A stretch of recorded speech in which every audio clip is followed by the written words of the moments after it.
దేశీయ నల్లధనం స్వచ్ఛంద వెల్లడికి 4 నెలల కాలావధితో కేంద్ర ప్రభుత్వం కల్పిస్తున్న అవకాశం బుధవారం నుంచి అమల్లోకి రానుంది. 2015-16 లేదా అంతకుముందు కాలానికి సంబంధించి దేశీయంగా ఆస్తులు లేదా ఇతర పెట్టుబడుల రూపంలో ఉన్న నల్లధనానికి ఈ పథకం వర్తిస్తుందని కేంద్ర ఆర్థిక శాఖ తెలిపింది. సెప్టెంబర్ 30లోగా నల్లధనాన్ని స్వచ్ఛందంగా వెల్లడించి ఆ మొత్తం విలువలో 45% పన్ను, జరిమానాగా చెల్లించడం ద్వారా ఇతర విచారణల నుంచి మినహాయింపు పొందవచ్చని వివరించింది. పన్ను, జరిమానా చెల్లింపునకు నవంబర్ 30 వరకు గడువిచ్చింది.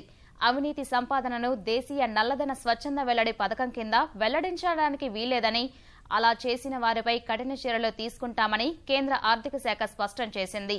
ఈ అవకాశం సద్వినియోగం చేసుకునేందుకు ఆన్లైన్ లేదా ఆదాయపు పన్ను ప్రధాన కమిషనర్ల ద్వారా దరఖాస్తు చేసుకోవచ్చని సూచించింది. భారతీయులు విదేశాల్లో దాచుకున్న నల్లధనం స్వచ్ఛంద వెల్లడికి గతంలో ఇదే తరహా కార్యక్రమం చేపట్టిన కేంద్రం ఇప్పుడు దేశీయ నల్లధనాన్ని బయటకు రాబట్టడంపై దృష్టి పెట్టింది.